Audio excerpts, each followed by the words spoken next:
Hello everyone, welcome back to Simple Civil Tamil.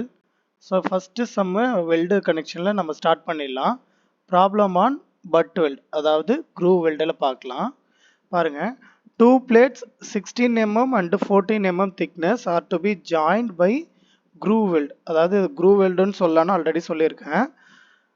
As shown in figure. So figureல நம்ம காமிச்சிருக்காங்க. பாத்தீங்கன்னா தெரியும். பாருங்க, ஒன்னு 16 mm, another one is 14 mm. ரைட்டா, இது சிங்கிள் வீல கொடுத்துருக்காங்க. ஸோ பார்க்கலாம். The joint is subjected to a factor tensile force of 430 kilonewton. அப்போ இது லோடு வந்து எவ்வளோ ஆக்ட் ஆகுதுன்னா 430 kilonewton. Due to some reasons, the effective length of the weld that could be provided was 175 mm. அதாவது length of weld LW ஓட value 175 mm தான் provide பண்ணியிருக்காங்க. Check the safety of the joint. அதாவது கொடுத்துருக்கிற இந்த லோடுக்கு இந்த டிசைன் வந்து சேஃபாக இருக்கா இல்லையான்னு செக் பண்ண சொல்லியிருக்காங்க. ஃபர்ஸ்ட் ஒன் பார்த்தோன்னா சிங்கிள் வி க்ரூவ் வெல்ட், அதாவது சிங்கிள் வி வெட்டும் கொடுத்துருந்தா சிங்கிள் வி க்ரூவ் வெல்டுன்னு சொல்லலாம், சிங்கிள் வி பட் ஜாயிண்ட்னு சொல்லலாம். ரைட், நெக்ஸ்ட் ஒன் வந்து double V groove weld. Right, so இது பாருங்க, இங்கே ஒரு வி இங்கே ஒரு வி, டபுள் வி கொடுத்த கனெக்ஷன் கொடுத்துருக்காங்க.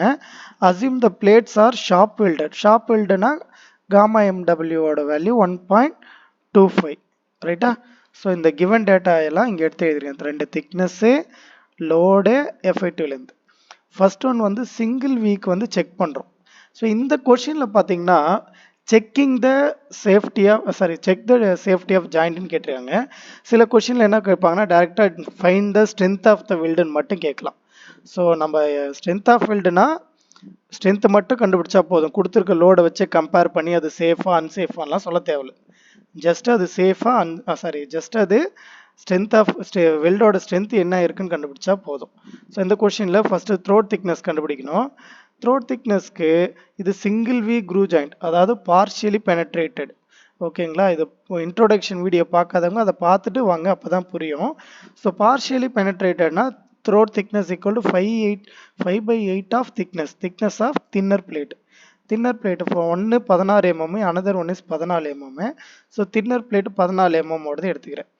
அப்போ 5/8 of 14 போட்டுனா 8.75 mm throat thickness நமக்கு கிடைக்குது. ஓகேங்களா, இதை பேஸ் பண்ணி ஸ்ட்ரென்த் டிசைன் பண்ணுறோம். So design strength of weld page number 79 in IS 800ல கிளாஸ் நம்பர் 10.5.7.11ல இருக்கு. ஸோ IS 800 ஓப்பன் பண்ணிக்கலாம். பேஜ் நம்பர் 79 இங்கே இருக்கு, ஆல்ரெடி ஓப்பன் பண்ணியிருக்கேன். ஸோ பார்க்கலாம். பேஜ் நம்பர் 79ல பாருங்க, கிளாஸ் நம்பரில் design strength of fillet weld FWD shall be based on its throat area. ஏதாவது த்ரோட் ஏரியாவோட மல்டிப்ளை பண்ணும். ஒன்றும் இல்லைங்க, இது ஸ்ட்ரெஸ்ஸு. ஓகேவா, நமக்கு ஸ்ட்ரென்த்துன்றது லோடா, லோடுனா என்னன்னு தெரியும், stress equal to load by area. ஆமாம் தானே, அப்போ ஏரியாவை கிராஸ் மல்டிப்ளை பண்ணால் நமக்கு லோடு கிடைச்சிருமா, அந்த லோடு தானே ஸ்ட்ரென்த், அவ்வளோதான். ஸோ இந்த ஸ்ட்ரெஸ்ஸோட த்ரோட் ஏரியாவை மல்டிப்ளை பண்ணணும், அவ்வளோதான் விஷயம். So AT equal to FWD AT into FWD, இதுதான் ஸ்ட்ரென்த்து. அதை தான் ஃபஸ்ட்டு ஸ்டெப்பில் எழுதியிருக்கேன், AT இன்ட்டு FWD. அதுக்கப்புறம் ATயோட வேல்யூ பார்த்தீங்கன்னா length of weld into throat thickness. அடுத்து FWயோட D வேல்யூ எழுதுகிறோம். FWDன்றதுக்கு என்ன கொடுத்துருக்காங்கன்னா FWN divided by gamma MW. ரைட்டா, அதை அப்படியே எடுத்து எழுதிக்கிறேன். அகெயின் இதில் FWNன்னா என்ன நமக்கு தெரியாது, அதை மட்டும் எடுத்து எழுதிக்கலாம். FWNோட வேல்யூ FU பை √3. ஸோ அதையும் எடுத்து எழுதிக்கிறேன். FWNோட வேல்யூ FU பை √3. மீதி இருக்கிறதெல்லாம் ஆஸ் இட் இஸ் அப்படியே ஃபில் பண்ணிக்கிறேன். ரைட்டா, ஸோ ஃபார்முலா எப்படி எடுத்துன்னு புரியுதா. பட் ஒவ்வொரு தடவையும் நீங்கள் கோட் புக்கை பார்த்து ஃபார்முலா எடுத்திங்கன்னா யூனிவர்சிட்டி எக்ஸாமில் டைம் ஆகிடும். இது ஃபர்ஸ்ட் டைம் உங்களுக்கு பார்க்குறீங்கன்னா அந்த கோட் புக் ரெஃபர் பண்ணுறதுக்கு தெரியணும். இஃப் இன்கேஸ் ஃபார்முலா மறந்துடுது எக்ஸாம் டென்ஷனில் அப்படின்னா திருப்பி பார்த்தா உங்களுக்கு தெரியணுன்றதுக்காக எக்ஸ்பிளைன் பண்ணுறேன். முடிஞ்ச அளவு இதை பைகாட் பண்ணிக்கோங்க, டைம் சேவ் ஆகும் யூனிவர்சிட்டி எக்ஸாம்ஸில். ஸோ பார்க்கலாம். ஸோ LW வந்து லென்த் ஆஃப் வெல்டு 175 mm கொஷின்லேயே கொடுத்துருக்காங்க. த்ரோட் திக்னஸ் அதாவது T/T 8.75 இங்கேருந்து எடுத்து சப்ஸ்டியூட் பண்ணிக்கலாம். நெக்ஸ்ட் ஒன் வந்து FUவோட வேல்யூ 410, √3 அப்படியே வச்சுக்கிறோம். gamma MWயோட வேல்யூ 1.25. இப்போ இது வர வேல்யூ நியூட்டனில் வரும், அதை கிலோ நியூட்டனாக மாற்றுறதுக்கு 10⁻³ மல்டிப்ளை பண்ணுறேன். ஓகேங்களா, ஸோ 10⁻³ மல்டிப்ளை பண்ணனா நமக்கு என்ன கிடைக்குதுன்னா 289.97 கிலோ நியூட்டன். அதாவது சிங்கிள் வி ஜாயிண்ட் நம்ம சிங்கிள் வி ஜாயிண்ட் வெல்டு கொடுத்தனா நமக்கு 289 அப்ராக்சிமேட்லி 219 கூட வச்சுக்கோங்களேன். 290 கிலோ நியூட்டன் லோடு தாங்கும். பட் நமக்கு எவ்வளோ லோடு தாங்கணும்னா 430 கிலோ நியூட்டன் வரைக்கும் தாங்கணும்.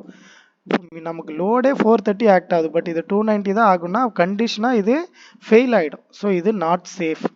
ஓகேங்களா? அப்போ single V first condition, single V வந்து ஃபெயில் ஆகிடுது. நெக்ஸ்ட் செகண்ட் கண்டிஷன் போகலாம். Double V groove weld is provided பண்ணனா என்ன பண்ணணும்? த்ரோட் திக்னஸ் வந்து திக்னஸ் ஆஃப் தின்னர் பிளேட்டு தான். ஸோ அதுக்கு 14 mm அப்படியே எடுத்துக்கிறோம். சேம் அதே ஃபார்முலாவில் வெறும் த்ரோட் திக்னஸ் மட்டும் மாற்றினோம்னா நமக்கு 463.96 கிலோ நியூட்டன் கிடைக்குது. இது 430 விட அதிகமாக தான் இருக்குது. நமக்கு 430 கிலோ நியூட்டன் நம்ம டிசைன் பண்ணுறது தாங்கினா போதும், பட் இது 463 கிலோ நியூட்டனே தாங்கும். ஸோ இந்த இது safe. So according based on the question single V not safe, double V safe. சரிங்களா? இதுவே கொஷினில் உங்களுக்கு டிசைன் ஸ்ட்ரென்த் மட்டும் கேட்டிருந்தான்னா வெறும் இந்த வேல்யூவும் இந்த 290 இருக்குல்லையே இந்த வேல்யூ கண்டுபிடிச்சிருந்தீங்கன்னா மட்டும் போதும். பட் லோடு கொடுத்து அது சேஃபா அன்சேஃபான்னு கேட்டிருக்கிறதால அதை கம்பேர் பண்ணி அதுக்கு நமக்கு கமெண்ட் கொடுக்குறோம். ஓகேவா? Okay, thank you.